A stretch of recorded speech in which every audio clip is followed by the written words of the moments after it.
Et salut tout le monde, ce soir on va faire une petite vidéo du projet Marathon Z. Alors j'en avais déjà un petit peu parlé de ce projet, donc c'est un projet brésilien qui est sur la blockchain BSC et qui va normalement sortir fin Q3, début Q4. Alors qu'est-ce que c'est que Marathon Z? Alors Marathon Z, en gros, c'est un jeu où vous allez pouvoir évidemment gagner de l'argent. Et le but est d'avoir des marathoniens qui vont évoluer au fur et à mesure, qui vont avoir de l'XP, etc. Et là, comme vous le voyez sur la petite vidéo, c'est une toute petite vidéo de démo, vous allez pouvoir jouer et le but c'est de récupérer toutes les petites pièces et de terminer les parcours. Le parcours fait à peu près 3000 mètres et une fois que vous avez réussi votre parcours, vous allez être payé en MTZ. MTZ, c'est le token du jeu, c'est le token de gouvernance. Donc celui-ci devrait normalement être listé à 1 $. Les pré-sales sont déjà passés, mais peut-être qu'il va encore y en avoir dans les jours ou dans les mois à venir. Ça, c'est encore à voir. Mais dans tous les cas, si vous voulez participer, il faudra vous rendre sur le Discord pour suivre l'avancée du jeu, pour pouvoir discuter avec l'équipe et pour pouvoir vous faire votre propre avis. Alors, on va très rapidement regarder à nouveau le white paper. Donc ça, c'était la vidéo d'introduction. Elle n'est pas très parlante à mon sens. Par contre, il y a cette vidéo qui est un peu plus intéressante. Donc là, on voit vraiment comment le jeu fonctionne. Donc en fait, le jeu, comme vous l'avez vu tout à l'heure, juste au-dessus, le but c'est de récupérer l'ensemble des pièces. Et là, vous voyez que vous avez à chaque fois 3 vies. Alors là, vous avez votre score. Le but c'est d'arriver à 3000 mètres. Vous avez un x2, vous avez les étoiles comme dans Mario où vous êtes invincible, etc. Donc il faut sauter, il faut se coucher, éviter les obstacles, etc. etc. Et vous avez 3 vies là au-dessus. Ces 3 vies en fait, dès que vous touchez un obstacle, vous en perdez un. Le but c'est vraiment de arriver à la fin du parcours pour pouvoir être payé. Qu'est-ce qu'on avait encore? Donc oui, effectivement il y a trois modes de jeu. Donc là, le mode aventure, donc c'est ce qu'on vient de voir. Le mode bataille, donc en gros vous allez concourir contre quelqu'un, vous allez miser du MTZ et je dis une bêtise, vous misez par exemple 50 MTZ, votre concurrent va miser 50 MTZ et le gagnant, donc celui qui ira le plus loin, empoche les 50 MTZ de l'autre. Donc au final vous allez doubler votre mise. Et après vous avez l'international marathon. Donc là en fait ça va plutôt être un système de classement où il va y avoir plusieurs participants, etc., etc. Et au fur et à mesure, il va y avoir un classement qui va se faire et vous allez être éligible à une prize pool et vous allez toucher plus ou moins de MTZ en fonction de votre classement. Il me semble de mémoire que c'est jusqu'à 3 ou 5 personnes qui seront au top classement. Alors évidemment, vous allez évidemment pouvoir choisir votre avatar, donc il y en aura 7 au total il me semble, donc 4 qui sont déjà disponibles au début. Alors si je dis pas de conneries, c'est plutôt 12 qu'il va y en avoir. Il y a un extraterrestre, il y a lui, il y a une meuf, etc. Et en fonction de la rareté de votre perso, vous allez ROI plus rapidement. Le ROI moyen, de ce qu'on m'a dit, c'est 70 jours. Il vous faut 70 jours pour récupérer votre mise et la doubler. Parce que le fait d'acheter un perso, ça coûte 15 MTZ. Vous allez avoir une box, alors c'est ici. Donc ça c'est le marketplace, il y a un système de land, ça je vais y revenir tout à l'heure. En fait là vous avez une box. Cette box coûte 15 MTZ. Il faut savoir que quand vous achetez une box, vous allez recevoir votre perso avec la rareté et vous allez gagner plus ou moins en vitesse, etc. Il va y avoir des stats.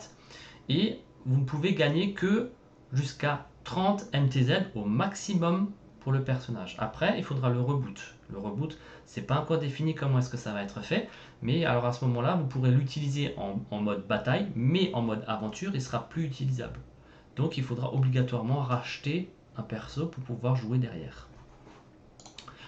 Qu'est-ce qu'il y avait encore? Alors, il y a effectivement un partenariat qui a été créé avec Philippe Toledo, qui est un surfeur brésilien qui va participer au marketing et à la promotion du jeu. Donc, il va mettre le jeu Marathon Z sur sa planche et ça va ça va faire un petit peu de marketing à ce niveau-là. Donc ici on a le smart contract. Donc ce qu'il faut aussi savoir c'est que le projet a été audité par Solid Proof. Donc si vous allez sur le site, je le mettrai en description de toute façon, vous allez avoir les liens par rapport à Solid Proof qui a été fait en avril de cette année, comme quoi effectivement ça répond à tous les critères, qu'il y a la sécurité, etc. Il y a 300 millions de tokens, donc comme je vous l'ai dit c'est sur la BSC, donc la Binance Smart Chain. Le contrat, si vous voulez aller dessus, donc là je clique rapidement, le contrat est là, sur le BSC Scan, donc on voit qu'il y a quand même des transactions qui sont déjà faites. La tokenomique, alors il y a à peu près 40% de réserve, 25% alloués au Play to Earn, 12% pour la team, mais ça je crois que c'est débloqué au bout de 12 mois si je dis pas de bêtises. Il y a une possibilité de stacking qui est équivalent à 8%, 4% pour le marketing et pour les influenceurs, 4% pour le développement de la team, 3% pour les investisseurs et les partenaires. Il y a 3% de pré-sales. Alors là, par contre, les pré-sales sont déjà passés. Ça a beaucoup été fait au Brésil. Il y en a eu 3. Il y en a une en France qui a été faite, mais peut-être qu'il y en aura encore une autre. C'est encore à voir. Il y a encore 1% pour le listing sur PancakeSwap et 0,5% d'airdrop. La roadmap, donc comme dit, là ils sont en train de développer le reste des NFT, donc les personnages qu'il va y avoir, le mode aventure qui va sortir, donc fin Q3, début Q4. Il y aura des événements, il y aura le listing sur PancakeSwap et à partir de là on pourra commencer à jouer. Et après le Q4, donc le lancement du mode bataille, le fait de pouvoir collectionner les NFT, il y aura des améliorations qui vont être pouvoir faites au niveau des personnages et encore un listing sur un nouvel exchange. Donc ça c'est le white paper, donc ça c'est ce qu'on a vu. Alors je vous ai aussi, voilà, donc ça en fait c'est aussi le white paper, mais celui-là il est traduit en français. Donc ça c'est un petit peu l'entreprise. Donc Marathon Z est un jeu NFT créé sur le modèle des Play to Earn, jouer et gagner, vous permettant de générer des bénéfices au fur et à mesure de votre avancée sur le jeu. Pour en savoir plus, donc vous allez sur le site, mais là de toute façon je vous le mettrai dans la description. Le jeu est conçu dans un environnement 3D, donc il y aura effectivement 12 personnages différents qui seront disponibles. Il vous sera possible d'obtenir ces personnages dans des boîtes mystères qui devront être achetées avec des jetons MTZ. Donc là, ça coûtera 15 MTZ. Course épique, donc là voilà, il y aura la course, donc ce que je vous ai dit. Et là, on voit un petit peu l'équipe. Donc il y a Hugo Luigi qui est le CEO. Il y a pas mal de monde, il y a quand même une bonne dizaine, quinzaine de personnes qui sont dans tout ce qui est marketing, développement de la blockchain, développeurs, etc., etc. Le partenariat qu'on a vu avec Philippe Toledo. Alors ça c'est intéressant parce qu'en fait il y a un but caritatif au projet. Donc en fait Marathon Z est aussi un projet caritatif en étant un soutien officiel à la fondation MBA Maluta située en République démocratique du Congo, donc un pays africain d'environ 89 millions d'habitants. Cette fondation entretient des centres sportifs, des activités et des services sociaux. Leur missionnaire fondateur est le pasteur Joseph Maluta. Dans la campagne de financement, 5% des ventes des jetons MTZ iront à la fondation qui investira dans la création d'un centre sportif et technologique afin d'améliorer la qualité de vie et de former des personnes au marché du travail. L'une des plus grandes demandes du marché du travail concerne les développeurs. Notre objectif est d'atteindre 1 million de jeunes et d'enfants en 5 ans. Donc grosso modo, 5% du budget qui va être alloué pour l'achat des MTZ va directement aller dans cette association pour aider justement les jeunes à se sociabiliser, à trouver du travail. Et ça, je trouve que c'est vraiment une très très bonne chose. Donc 1 million de jeunes sur 5 ans. C'est pas rien non plus. Donc ça, c'était l'analyse du marché. Donc pourquoi est-ce qu'ils ont commencé à lancer le jeu, etc. Donc ça, je vous laisserai le voir tranquillement dans le white paper. Alors encore une fois, c'est jamais des conseils en investissement. Faites toujours vos propres recherches. N'investissez que l'argent que vous êtes prêt à perdre. Je ne le redirai jamais assez. Donc faites vraiment attention à votre argent et n'investissez que l'argent que vous êtes prêt à perdre. Donc là, il y a les îles NFT. Donc les îles NFT, c'est ça. Donc en fait, il y a une île commune qui va coûter 200 MTZ. Il y a l'île rare qui va coûter 700 MTZ, la mythique 1500 MTZ et la légendaire 2500 MTZ. Alors la particularité, je vais vous le montrer. Donc ici, alors l'île commune, elle ne peut pas être louée. Ça c'est la seule île qui ne peut pas être louée. Donc son coût c'est 200 MTZ. L'avantage, c'est que il va y avoir 15% de stamina, donc d'endurance, qui va être régénéré plus rapidement. Le ROI qui va être réduit de 15%. L'expérience qui va forcément augmenter de 15%, c'est en corrélation les deux. Vous pouvez avoir jusqu'à 10 athlètes sur cette île, donc 10 NFT.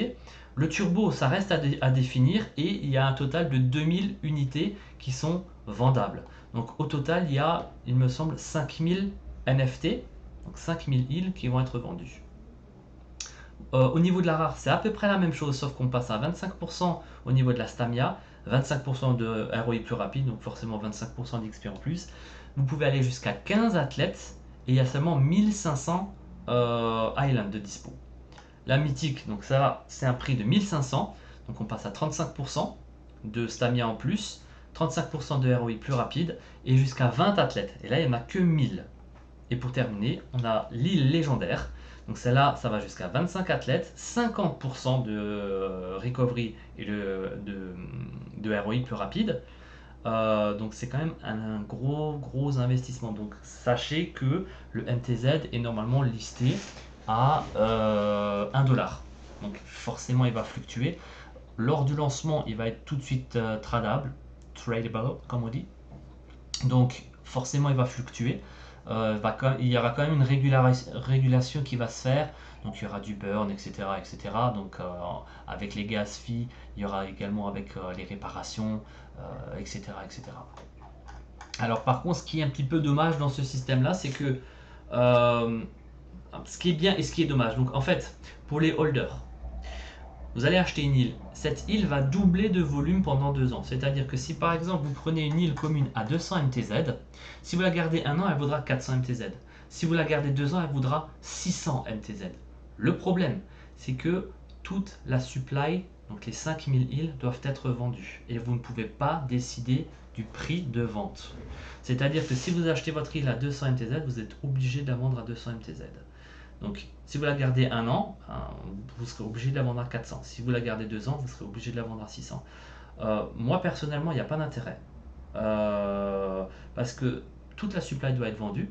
Très clairement, vous n'allez pas acheter une île chez quelqu'un sachant que vous pouvez le mint au même prix. Ça n'a absolument aucun intérêt. Donc c'est pour ça qu'il faut que la totalité de la supply soit vendue pour que vous, derrière, vous puissiez le vendre. Donc il y a deux inconvénients. La totalité de la supply doit être vendue et la durée de détention. Et vous ne pouvez pas choisir le prix de vente. Donc il faut déjà être convaincu du jeu, que le jeu va durer au moins 1 an pour pouvoir le vendre à 400 MTZ ou au moins 2 ans pour le vendre à 600 MTZ. Donc là personnellement, moi je trouve que c'est très risqué de faire des investissements comme ça. Après c'est à vous de voir. Moi personnellement je ne le ferai pas, très clairement pas. Parce que je vois très peu de jeux durer plus d'1 an, surtout des jeux comme ça. Il y a effectivement eu Axie, va y avoir Illuvium, etc., etc. Mais moi je vous dis, faites attention à ça. Donc voilà. Donc ça c'est le système des islands. Donc du coup pour continuer au niveau, donc là vous avez la marketplace, là c'est pareil, je vous la mettrai en description. Là vous avez le jeton. Donc là vous avez encore une fois le smart contract. Donc c'est listé sur CoinMarketCap, donc il y a la requête qui a été faite. Donc l'économie du jeu, on l'a vu tout à l'heure. Donc ça c'est pas super intéressant. Tendance des infrastructures, ouais c'est pas super intéressant. Alors là ils expliquent un peu ce que c'est. Donc le mode aventure. Le personnage nouvellement acheté pourra produire 2 fois le nombre de jetons qu'il a coûté. C'est-à-dire que si vous achetez un perso, il coûte 15 MTZ, au mieux vous pouvez faire 30 MTZ. C'est-à-dire qu'en mode aventure, le joueur obtiendra un retour de 2 fois son investissement original par rapport au nombre de jetons réalisés par le NFT. Sachant qu'il faut 70 jours pour ROI. Donc, il faut déjà jouer pas mal, utiliser toute votre énergie, etc., etc. Donc ça va être long. La rareté du personnage influencera la rapidité avec laquelle le joueur obtiendra son retour sur investissement. Plus la rareté est élevée, moins il faudra de temps pour gagner les 100 XP. Donc une fois que vous avez les 100 XP, vous ne pourrez plus faire le mode aventure et il faudra réinitialiser votre perso. À ce moment-là, le joueur libérera le double de jetons qu'il a investi à l'origine sur le personnage. Donc une fois que vous êtes niveau max, il va vous lâcher les 15 MTZ en plus. Sachant que vous pouvez faire du scolar, vous pouvez très bien louer vos îles pour que les gens utilisent votre île et gagnent plus vite leur ROI. Alors, façon de gagner des jetons MTZ, donc il y a le mode Battle. Donc, une autre façon de gagner des jetons dans ce jeu, il s'agit d'un duel entre deux joueurs. Ils pourront s'affronter avec leur NFT dans une course où ils éviteront des obstacles, ce qu'ils gagnent. Celui qui gagne remportera la mise du joueur vaincu. Donc c'est ce que je vous ai dit au début. Vous misez 50 MTZ, votre adversaire mise 50 MTZ, le gagnant empoche la mise totale. Et le troisième mode, le marathon international. Donc dans ce mode, les développeurs créeront un calendrier et informeront la communauté à l'avance afin que les joueurs puissent se préparer pour la compétition. Le marathon international sera une grande compétition impliquant de nombreux concurrents. La cagnotte augmentera considérablement selon le nombre de joueurs. Donc ça forcément si vous avez 100 joueurs, forcément ça va être beaucoup plus intéressant. Des billets pour inscrire votre NFT aux courses du marathon international seront mis en vente et vous y affronterez de nombreux concurrents. Celui qui gagne remporte tout le pot. Plus il y aura de participants, plus la cagnotte sera énorme. Donc là, effectivement, si maintenant, par exemple, vous avez 10 marathoniens, 10 NFT, vous pouvez parfaitement inscrire les 10 personnes, les 10 NFT, mais il faudra jouer avec les 10 NFT. Vous avez 10 fois plus de chances d'y arriver, mais ça vous prendra 10 fois plus de temps pour faire vos parties. Donc là, vous pouvez gagner grâce aux îles NFT. Les îles seront des atouts physiques dans le jeu. Selon la rareté de l'île, l'espace sera plus ou moins adéquat à la formation et à la récupération des personnages NFT. Le joueur qui possède une île aura plusieurs avantages tels que un retour sur investissement de 15% plus rapide avec une île commune et jusqu'à 50% si vous avez une île légendaire.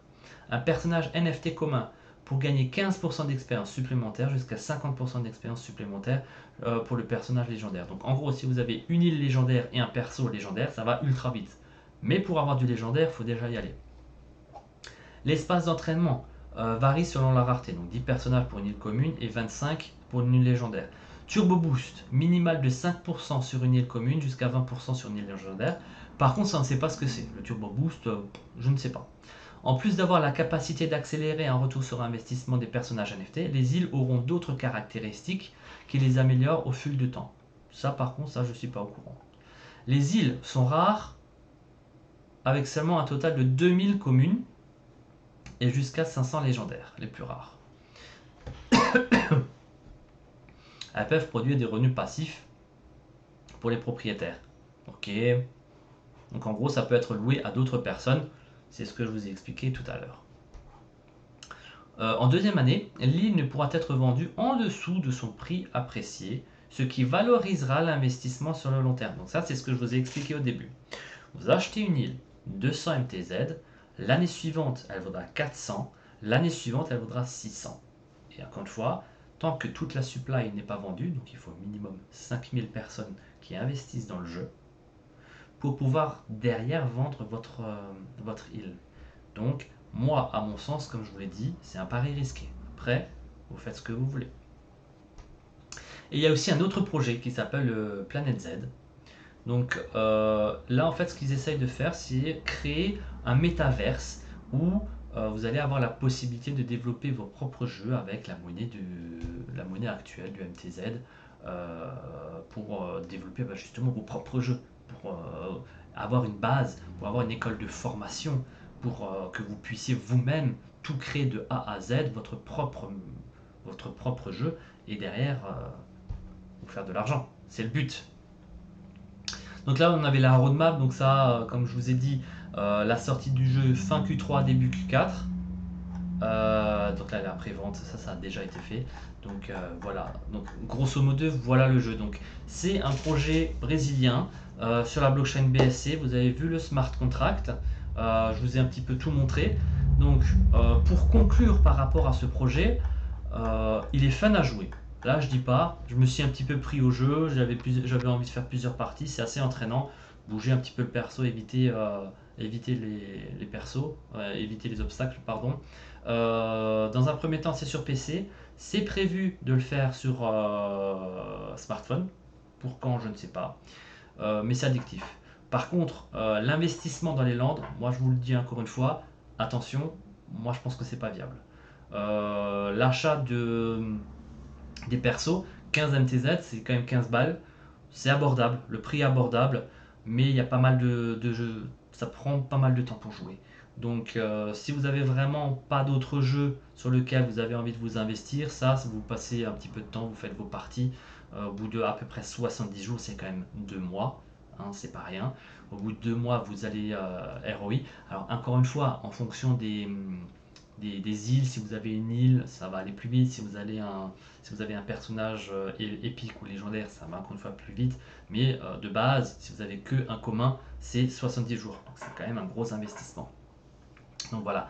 Donc encore une fois les gars, faites attention à votre argent. Je vous mets tous les liens en description. N'investissez que l'argent que vous êtes prêt à perdre. Et je vous souhaite à tous une très bonne journée et une très bonne soirée si vous regardez la vidéo en soirée. Allez, ciao ciao.